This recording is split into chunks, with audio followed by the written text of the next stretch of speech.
I wanted to ask, what is the role of being in service to others in one's spiritual development? And, you guess you can say it in the overall evolutionary impulse of the universe, to borrow a phrase from your book. Okay. Thank you. Thank you.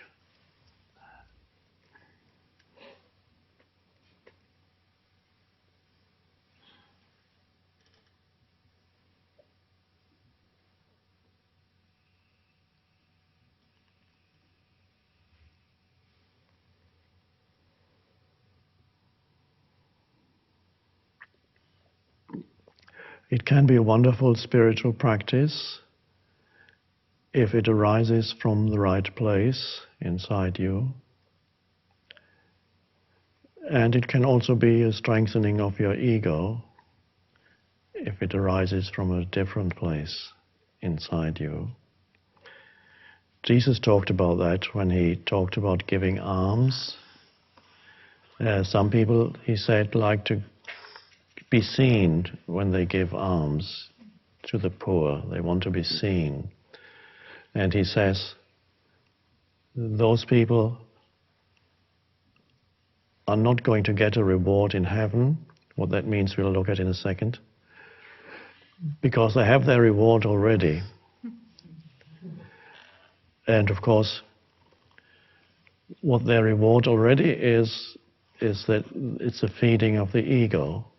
That's their reward. So now there are two ways of being seen when you give service. Either you give something to somebody.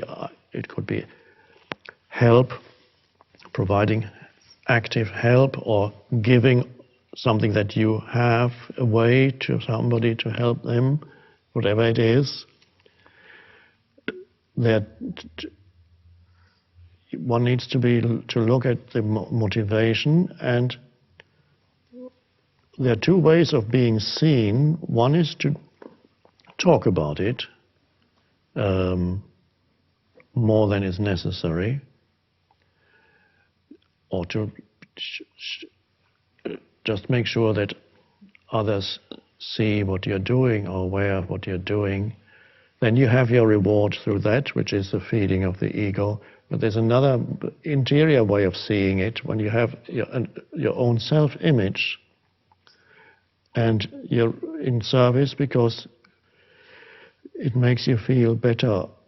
You feel better about yourself. It improves your self-image. That is still fine. It may help somebody, so it's a good thing to do. But it doesn't really help you to become free internally. So there's a self-image that some people need to feel that they are giving to others, and there's this image of, I am giving to him. You're the doer. You see yourself as the doer of good, and you see yourself as sacrificing something that you give to another. So it improves your ego, really, how you see yourself. Because what is ego but an inner self-reflection? Ego is like an inner mirror, where you are not yourself. You have an image of yourself, and you live through this mental image of yourself. And the image of yourself is usually not satisfying. So every ego tries to improve the image of oneself, and it can do it in many, many different ways. And then you have the image of me, the doer of the good deed, and that really strengthens the image. And then there's another way of giving.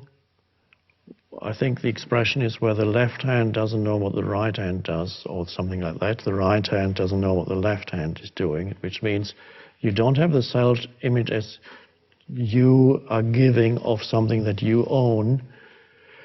You are helping the other. There's an outflow of energy in whatever form, and it's not yours. It's not yours. You're not giving anything that is yours, because ultimately nothing is yours. You're giving energy because that energy in whatever form comes from the source of all energy. All energy derives from one source. And so you allow yourself to be a vehicle through which this energy flows out into the world. And then the sense of me, the doer, isn't there. And the sense of there's the poor person that I am helping isn't there either, these concepts. So there's simply the process that happens through you. And that is the non-egoic way. And then to be of service is a beautiful spiritual practice too, because the ego is out of the way, dissolves through that when you realize you don't own anything ultimately, and the energy is not yours. It's universal energy that comes through. So to be a vehicle for that, and in that way you are a help. Really, when that happens, you begin to live in that way. You're always in service to others. You're even in service to others in ordinary situations that would not normally be recognized as service to others, because you recognize the other in their essential being, which is the greatest service that you can give somebody, far greater than anything material, although there's nothing wrong with that either. But the greatest service is to recognize the essence or the reality of the other person. Everything else passes away. Everything else is transitory. But that recognition of the other as God, I don't use that word very often, and to one with who you are, to see that, that is the greatest service you can give, which this is the realization of who that person truly is beyond the form. Not to come from form, not believing this form is helping that form, but realizing there's something here that is beyond form. So if you're only in form, then you can also very easily deplete yourself. I'm trying to be helpful. There are many people who are social workers or therapists, and after a few years they experience a burnout because they're continuously trying to give and help, and then they can't do it anymore. So in The Power of Now, I believe I wrote that whenever you help people, there needs to be a balance between maybe I didn't write it there. There needs to be a balance between the doing out there and being rooted in being. And so that's no matter where you are in life or what you do. Otherwise you will lose yourself in your service to others very quickly. And then you're not of service to anybody anymore. Then you'll need therapy yourself. Or you'll need charity yourself. So to be rooted in being while you do is essential, so that the energy can continue to move through you. So you can address the causes of human suffering in the external world.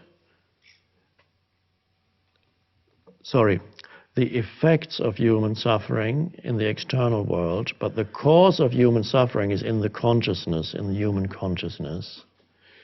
So that is vital, to be rooted in yourself, not be part of the unconsciousness that produces the dysfunction that is in this world. There are people who try to do their best even organizations often try to do their best to help others, and they become part, sometimes without wanting to, they become part of the mess. There's infighting in the organization itself. It's amazing how in many institutions and organizations, the enormous amount of infighting that there is, they are supposed to help people.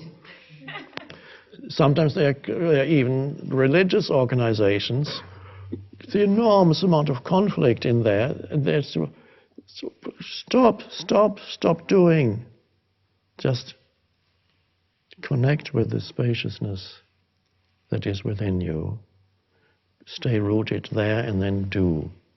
Never lose the rootedness in this. Remember, I use this and this, the two modalities or dimensions. This is the world of form and doing. This is the formless and being. So when you help others, the two need to be there also.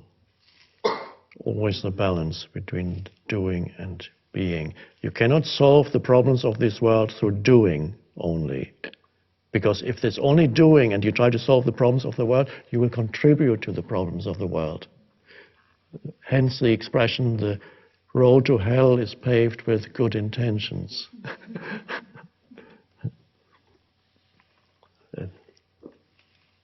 Thank you very much.